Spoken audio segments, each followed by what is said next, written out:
What is up, nerd and nerdettes of the interwebs? It's your boy Brady here. And you're the boy Adam. And we are bringing you our first episode of Ancient Geek. Our first episode is going to discuss the CCA. Now, what is the CCA, you might ask? The CCA stands for the Comics Code Authority. Which, incidentally, has no authority now, which we'll be discussing in this episode. It's a self-regulating system for comic books. It was not run by the government, it was run by a bunch of publishers who came together and decided, hey, we need to regulate this stuff because there's a lot of problems going on.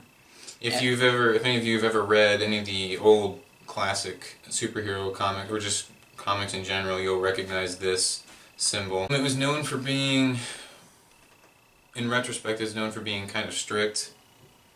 If you think about the classic ethics and morals of the original comics, some of these rules have included that policemen, judges, government officials, and respected institutions shall not be presented in such a way as to create disrespect for established authority. If any of these is depicted committing an illegal act, it must be declared as an exceptional case and that the culprit pay the legal price.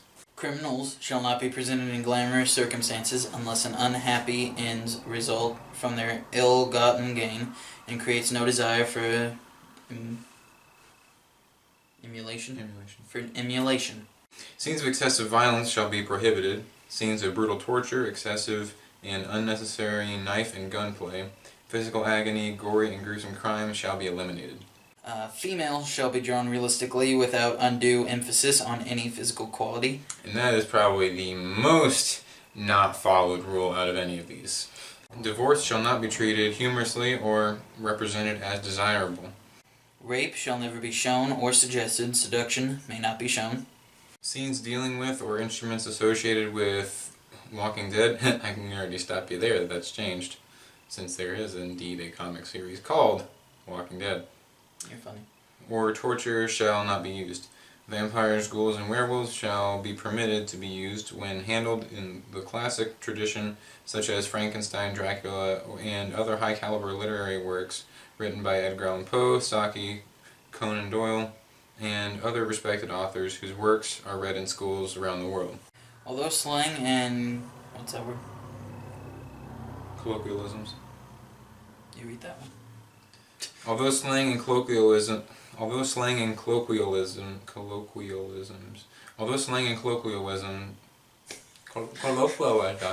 This is one man. Can you read it?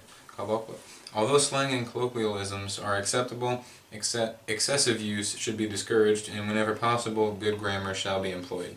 Now, these are not all of the codes. This is just a small list of a handful of them. If you want the full list of all the codes that were implemented, you can check the link below. I just showed my phone. You can check the link below. The CCA would regulate their comics by hiring individuals who didn't work for any of the publishers. Outside sources, this way they could review the comics and rate them and decide if they were worthy of the stamp without having judgmental bias from different publishers. If it met the requirements, it would be given the seal. If not, it would either be sent back to the publisher for revision, or it could be scrapped altogether. This would lead to multiple comic publishers going out of business, but it would also lead to the resurgence of superheroes. This time, a handful of them going under different names. For instance, Green Lantern and who's the other?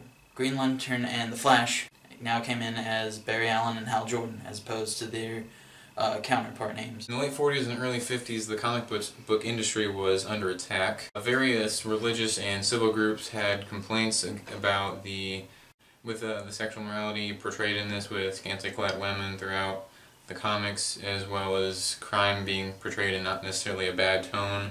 The glorification of villains and gratuitous violence within the comics.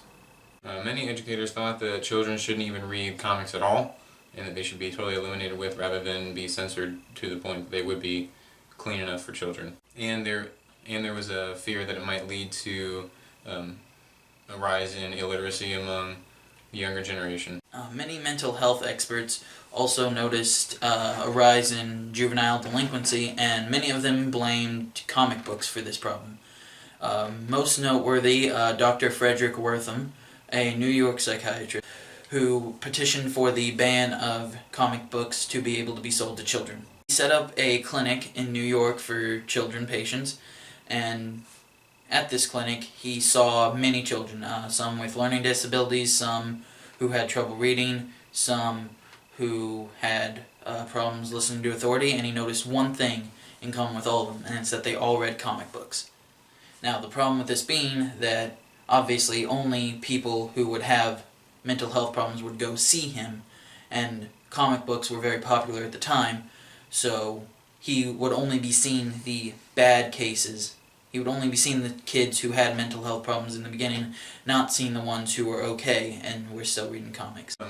Wortham would end up writing books and articles talking about the problems with comic books, and in order to bring this to light to the country.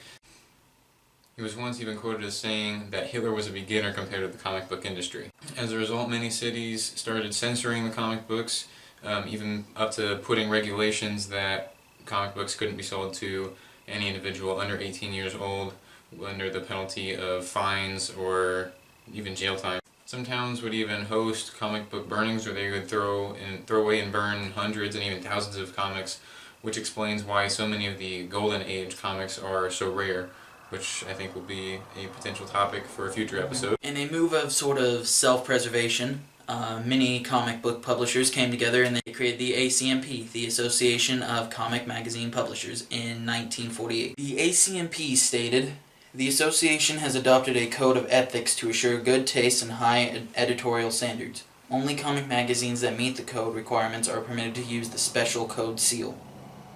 There were, however, multiple problems with the ACMP. The first one being that many of the big publishers did not get on board with this, and the ones that didn't assure the good taste and editorial values. Many of them just placed the stamp on there without having anybody review or check what was in the comic books. So it eventually just became pointless and meaningless. And this is why so many people had regulated and checked to make sure that the codes were met when the CCA was eventually developed.